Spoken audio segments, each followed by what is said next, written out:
Ang mga Demon Spirit Coins ay ang currency na ginamit sa Glory City. Karaniwan, 2 hanggang 3,000 demonyong barya ay magiging sapat para sa taunang gastos ng isang karaniwang pamilya. Ang halaga ng mga item sa Glory City ay sinusukat gamit ang Demon Spirit Coins. Halimbawa, Battle Armors, Demon Crystals, Demon Beast Furs, Elixir at iba't ibang item. Ang taunang bayad sa paaralan ng Holy Orchid Institute ay humigit kumulang 3,000 Demon Spirit Coins. Para sa isang karaniwang pamilya, ito ay magiging isang malaking gastos para sa kanila. Ngunit mas gusto ng maraming karaniwang pamilya na mamuhay ng matipid at ipadala ang kanilang mga anak sa Holy Orchid Institute. Ito ay dahil, kapag sila ay naging isang fighter o isang demon spiritualist, kahit na bronze rango lamang ito, maaari nilang baguhin ang kapalaran ng kanilang pamilya. Ang isang bronze rank fighter, kung sila ay sumali sa hukbo at magiging isang sundalo, ay magkakaroon ng taunang sweldo na humigit kumulang 5 hanggang 6,000 demonyong barya ng espiritu. Kasabay nito, maaari rin silang makipagsapalaran sa street, ancestral mountains at makakuha ng higit pang mga benepisyo mula dito. Si Nia Lee ay kabilang sa Heavenly Mark family. Ito ay medyo humihinang aristocratic na pamilya. Ang patriarch ay isang star gold rank demon spiritualist. Ang taunang kita ng pamilya ay humigit kumulang 600,000 mga demonyong barya. Napakalaki ng taunang gastusin ng pamilya. Ang mga gastusin lamang sa mga bayarin sa paaralan ng mga bata ay humigit kumulang 300,000 demonyong barya ng espiritu. Ito, kasama ang iba't ibang gastusin, ay madalas na naghihirap sa pamilya upang matugunan ang mga pangangailangan.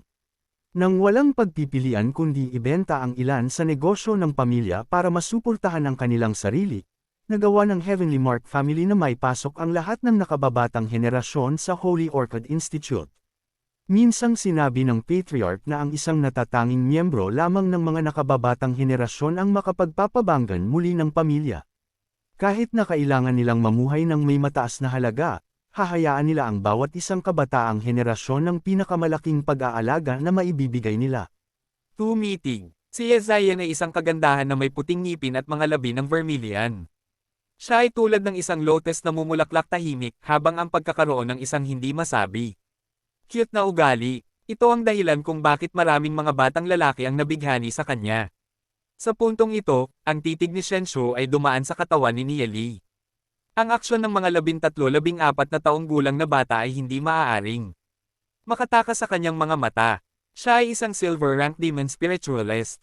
Naabot na niya ang estado ng pagkakaroon ng isip at katawan na isang malakas na pang-anim na kahulugan. Ang kanyang paningin ay labis na masigasig. Nakita pa niya ang isang tumatakas na daga na mahigit 100 metro ang layo. Si Yezayan ay may marangal na pagkakakilanlan. Siya ay may katayuan ng pagiging anak na babae ng Panginoon ng lungsod ng Glory City, pati na rin ang pagiging ang apo ng alamat ay nagre-ranggo ng espiritista ng demonyo, si Yemo. Hindi lamang iyon, mayroon siyang Science Soul Realm na nabuo sa loob niya. Si Dantian, isang bihirang talento. Iilan lamang tao sa Holy Orchid Institute ang nakakaalam ng pagkakakilanlan ni Yezayan. Kung namamahala si Shenyu na magkaroon si Yezayan bilang kanyang asawa, maaari itong palakasin ang posisyon ng sagradong pamilya sa Glory City. Ito rin ang dahilan kung bakit siya nasa klase ng Fighter Apprentice. Ito rin ang isa pang dahilan kung bakit nagtuturo si Shenshu sa klase na ito. Ibinalik ni Shenshu ang kanyang pagbabagong anyo sa parehong mga braso niya na nakayakap sa kanyang dibdib, ang kanyang mga mata swept sa kabuuan ng mga mag-aaral at sinabi, "Sa susunod na 2 taon, kayong lahat ay aking mga mag-aaral." Bagaman binanggit ng prinsipal na ang mga estudyante ng Holy Orchid Institute ay pantay, kailangan kong ipaalam sa iyo ang pangit na katotohanan.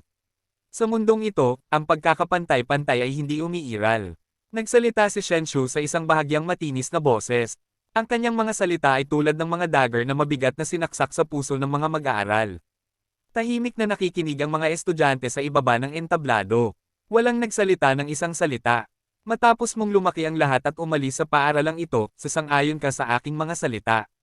Ang pagkakapantay-pantay ay isang kasinungalingan lamang na pinupuno ka ng mga matatanda. Hindi ka maaaring mabuhay sa isang engkanto kwento magpakailanman, sabi ni Shenshu, pagbaba ng kanyang ulo upang tumingin sa mga mag-aaral.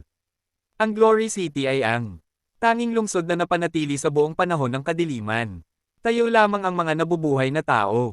Sa loob ng Glory City, mayroong dalawang uri ng malakas na pag-iral, ang mga mandirigma at ang mga espiritista ng demonyo. Ang pag-iral ng isang espiritista ng demonyo ay marangal. Isang manlalaban lamang sa loob ng libo-libo o 10,000 ang maaaring magkaroon ng pagkakataong maipanganak na isang malakas na demonyo. Espiritista. Hanggang ngayon, sa buong Glory City, ilang libong mga espiritista ng demonyo lamang ang umiiral. Kami ang tagapag-alaga ng kaluwalhatian. Lungsod. Ang mga mandirigma at mga espiritista ng demonyo ay nahahati sa mga ranggo ng tanso, pilak, ginto, itim na ginto at alamat. Ang mas mataas na ranggo. Ang mas malakas ay, kung ang isang pamilya ay gumagawa ng isang gold-rank demon spiritualist, maaari silang maging isang aristokratikong pamilya. Kung ang pamilya ay gumawa ng isang itim na gintong ranggo ng demonyong espiritista, maaari silang maging isang marangal na pamilya. Kung ang isang pamilya ay gumagawa ng tatlong itim, gold rank demon spiritualists o isang legend rank demon spiritualist, na ang pamilya ay maaaring maging isang pangunahing pamilya. Mayroon kaming 36 na tao dito. Ang ilan ay nagmula sa mga karaniwang pamilya, ang ilan ay nagmula sa mga marangal na pamilya. Kahit na ang iyong panimulang punto ay pareho, ang iyong mga pagkakakilanlan ay hindi. Umaasa ako na ang bawat isa sa inyo ay may kamalayan sa sarili at isang antas ng kaugalian. Mga karaniwang tao, ay palaging mananatiling mga karaniwang tao. Imposible para sa iyo na maging isang aristokratikong pamilya, kaya huwag mangarap na tumaas hanggang sa maging isang phoenix. Kahit na sa loob ng Maharlika, mayroon silang isang mahigpit na pagkakaiba ng mga antas na hindi maaaring lumampas. Sa ilalim ng tingin ni Shenshio, ang mga mag-aaral na simpleng nakadamit sa klase ay nagpakita ng kakulangan sa ginhawa sa kanilang mga mukha. Sila ay nahihiya at ibinaba ang kanilang mga ulo. Si Shenshu, at ilang mga Maharlika, ay buong kapurihan na itinulak ang kanilang mga dibdib at nagpakita ng mayabang pagmamalaki. Si Nieli, Yezayan, Lupiao at ilang iba pang mga nobyo lamang ang nanatiling kalmado. Tumingin si Nieli sa gilid. Si Dus ay nakasuot ng bahagyang pagod na damit. Mahigpit niyang kinakagat ang kanyang mga kamao, at kinakagat ang kanyang mga labi. Si Dus ay nagmula sa isang karaniwang pamilya. Napakahirap ng kalagayan ng kanyang pamilya. Ngunit alam ni Nieli na ang sarili ni Duke.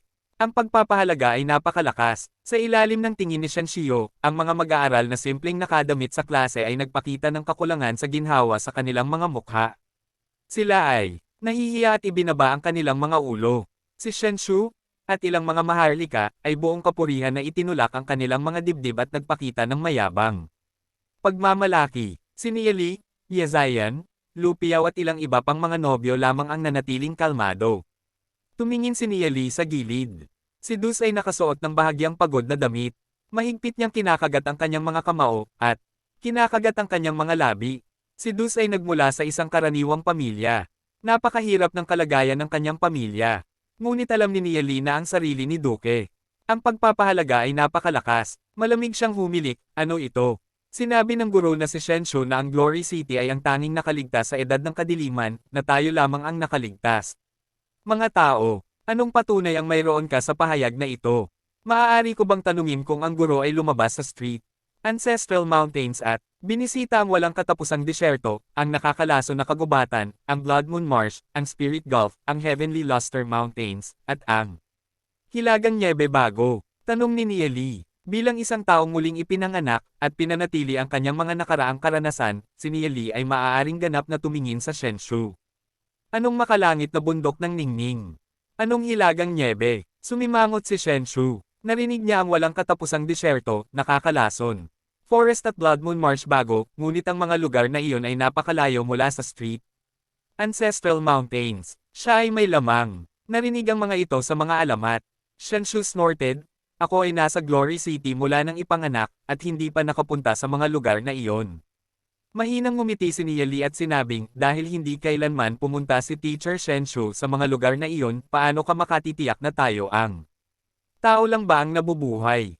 Malamig siyang humilik, ano ito? Sinabi ng guro na si Shenshu na ang Glory City ay ang tanging nakaligtas sa edad ng kadiliman, na tayo lamang ang nakaligtas. Mga tao, anong patunay ang mayroon ka sa pahayag na ito? Maaari ko bang tanungin kung ang guro ay lumabas sa street, Ancestral Mountains at binisita ang walang katapusang disyerto, ang nakakalaso na kagubatan, ang Blood Moon Marsh, ang Spirit Gulf, ang Heavenly Luster Mountains, at ang Hilagang Niebe Bago. Tanong ni Nia Lee. Bilang isang taong muling ipinanganak at pinanatili ang kanyang mga nakaraang karanasan, si Nia Lee ay maaaring ganap na tumingin sa Shenshu. Anong makalangit na bundok ng Ningning? Anong hilagang niebe? Sumimangot si Shenshu. Narinig niya ang walang katapusang disyerto, nakakalason. Forest at Blood Moon Marsh Bago, ngunit ang mga lugar na iyon ay napakalayo mula sa street. Ancestral Mountains. Siya ay may lamang. Narinig ang mga ito sa mga alamat. Shenshu snorted. Ako ay nasa Glory City mula nang ipanganak, at hindi pa nakapunta sa mga lugar na iyon. Mahinang ngumiti si Nia Lee at sinabing, dahil hindi kailanman pumunta si Teacher Shenshu sa mga lugar na iyon, paano ka makatitiyak na? Naging mataimtim ang ekspresyon ni na Duzi at Lu Piao, tumango ang kanilang mga ulo. Lu Piao, bumili ka ng 2 crossbow at 500 crossbow bolts. Ang isang crossbow ay nagkakahalaga ng 160 Demon Spirit Coins bawat isa at ang mga bolts ay nagkakahalaga ng 30 Demon Spirit Coins bawat isa, huwag ng mga mangangalakal. Sinabi ni Nia Lee kay Lu Piao, magkikita tayo sa training ground ng paaralan. Okay, sabi ni Lu Piao na tumanggo-tango at medyo na-curious sa kanyang puso. Bumili ba si Nia Lee ng mga crossbow at crossbow bolts noong nakaraan, dahil alam niya ang presyo ng mga ito? Ang buwan ng allowance ni Nia Lee ay 50 Demon Spirit Coins lamang, kaya wala siyang sapat na pambili ng mamahaling bagay. Duzi, bibili tayo ng Blackpool Grass, sabi ni Nia Lee. Ang Blackpool Grass ay may tiyak na epekto ng paralysis. Ang sitwasyon ni Duzi ay mas malala pa kaysa kay Nia Lee. Natural, hindi hahayaan ni Nia Lee na gamitin ni Duzi ang kanyang pera. Kaya noong bumili ng mga halamang iyon, si Nia Lee ang nagbabayad. Napakamura ng Blackpool Grass.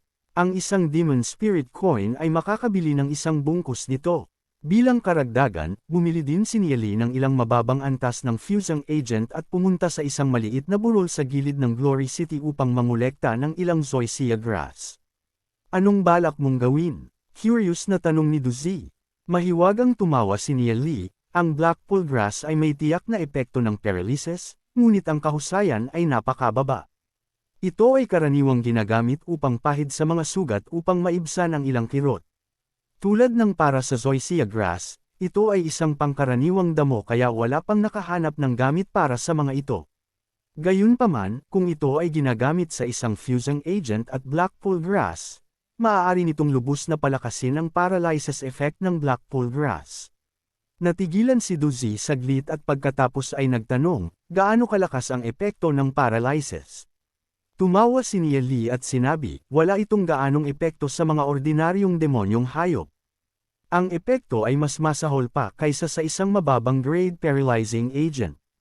Ngunit alam mo ba na ang horned sheep ay hindi kumakain ng Zoysia Grass?